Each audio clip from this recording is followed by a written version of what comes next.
Je vous présente la première version de mon jeu éducatif qui s'appelle La Maison. Ce jeu n'est pas terminé parce qu'il est en cours de développement.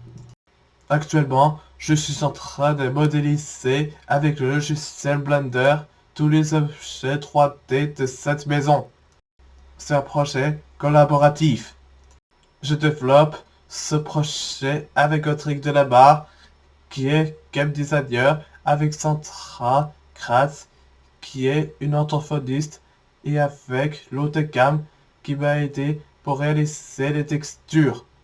David Stevens m'assiste dans l'intégration des objets 3D et des scripts.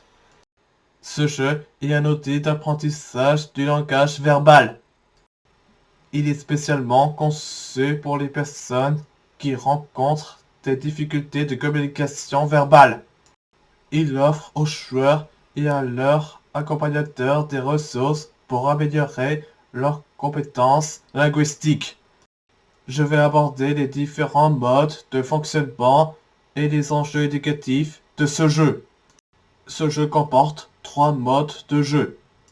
Le mode libre offre aux joueurs une liberté totale d'exploration. Le mode aventure sert à découvrir étape par étape les différents mini-jeux éducatifs. Et enfin, le mode suivi permet aux orthophonistes de suivre l'apprentissage des concepts pédagogiques. Je vous présente le mode aventure du jeu La Maison. Au début de la partie, le joueur se trouve dans le hall d'entrée de la maison. Toutes les portes qui sont dans l'entrée sont verrouillées. L'objectif final du mode de jeu aventure est d'offrir toutes les salles de la maison. Le joueur doit récupérer toutes les clés pour déverrouiller les portes de la maison. Le jeu des sélections est présent dans toutes les salles. À chaque fois que le joueur accumule un certain nombre de points dans une salle, il fait apparaître une clé dans le hall d'entrée. Quand le joueur ramasse une clé, un nouveau mini-jeu est enclenché. Quand il termine ce mini-jeu, il peut ouvrir une porte pour accéder à une nouvelle salle. Ensuite, il peut relancer le jeu des sélections pour faire apparaître une nouvelle clé dans le hall d'entrée. Le jeu des sélections est disponible dans chaque salle. Il sert à faire apparaître les clés dans le hall d'entrée lorsque le joueur a répondu à un nombre spécifique de questions. Le jeu de sélection propose aux joueurs de répondre à ces différentes questions. Ces questions lui sont posées lorsqu'il sélectionne des objets dans toutes les pièces du jeu. Chaque réponse correcte lui attribue un point. Voici les 7 types de questions posées dans le jeu des sélections. Comment s'appelle cet objet? Cette question permet de renforcer le vocabulaire, la compréhension visuelle et la concentration. À quoi sert-il?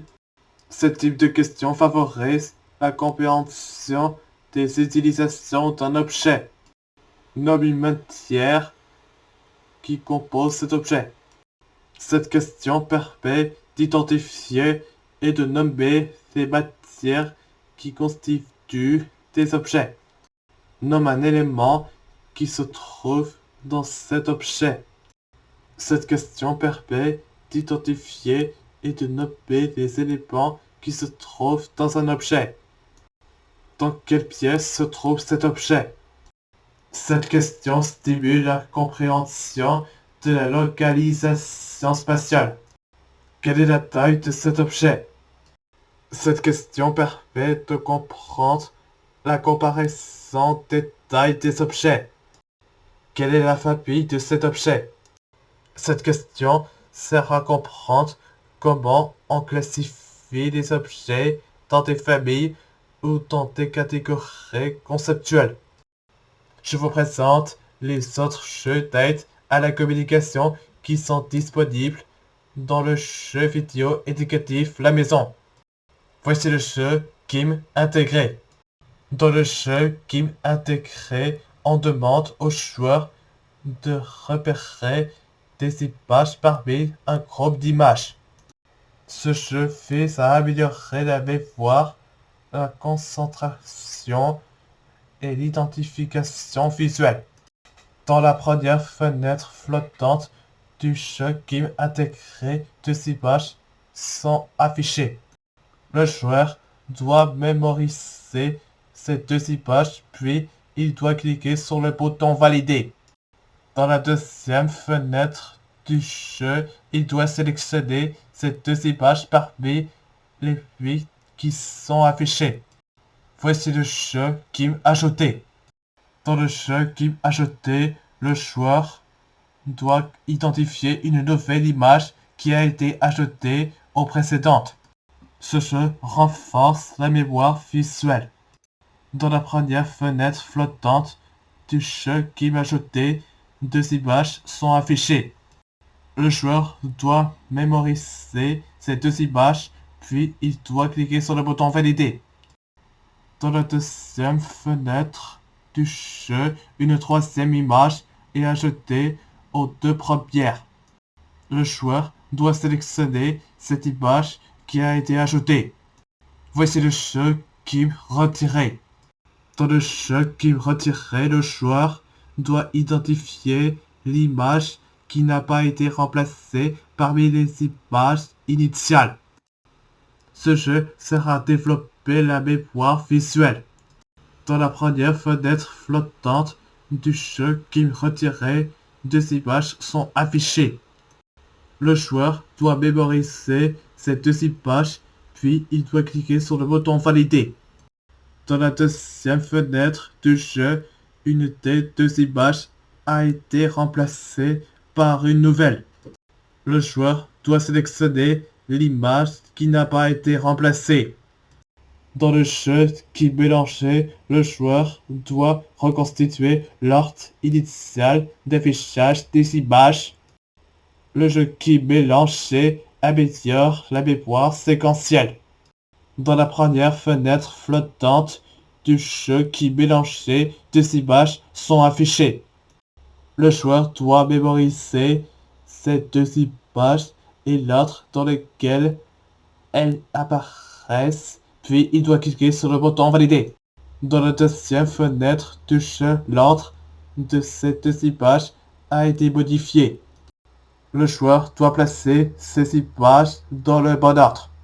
Voici le jeu tri par lettre. Dans le jeu tri par lettre, le joueur doit classer des objets en fonction de leur première lettre. Ce jeu développe les compétences de tri alphabétique. Dans la première fenêtre flottante du jeu tri par lettre, 10 images sont affichées. Dans la première fenêtre du jeu, le joueur doit ranger ces 10 images dans un des deux tableaux en bas en fonction de la première lettre des objets. Voici le jeu tri par famille. Dans le jeu tri par famille, le joueur doit trier des objets par famille conceptuelle. Le jeu développe des compétences de classement par famille ou par catégorie. Dans la première fenêtre flottante du jeu tri par famille, des images sont affichées. Dans la première fenêtre du jeu, le joueur doit ranger ces images dans un des tableaux en bas en fonction de leur famille d'objets. Voici le jeu Memory. Dans le jeu de Memory, le joueur doit retrouver des paires d'images parmi les images retournées. Le jeu favorise le développement de la mémoire, de la concentration et des compétences cognitives. Dans la première fenêtre flottante du jeu de Memory, 3 couples d'images semblables sont affichés. Le joueur doit mémoriser leur emplacement, puis cliquer sur le bouton Valider. Dans la deuxième fenêtre, les 6 images sont retournées à l'envers. Le joueur doit retourner 2 cartes à la fois pour trouver des paires d'images identiques en faisant appel à sa mémoire visuelle. Quand un joueur découvre un nouveau mini-jeu, ce mini-jeu devient accessible dans la barre de navigation située en bas de l'écran.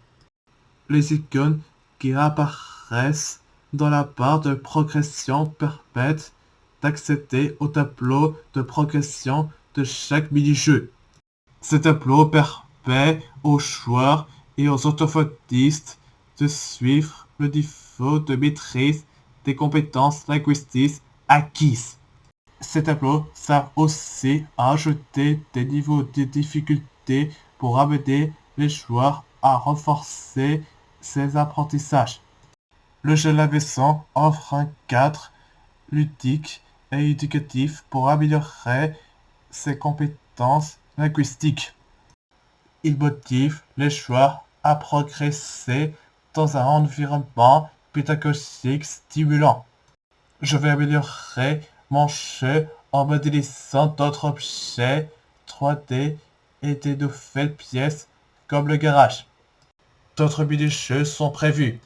Par exemple, je vais intégrer dans le jeu La Maison d'autres mini-jeux comme le jeu du rangement de la cuisine qui est un jeu de rangement de nourriture dans des placards de la cuisine. Merci de m'avoir écouté. Bonne journée à vous tous.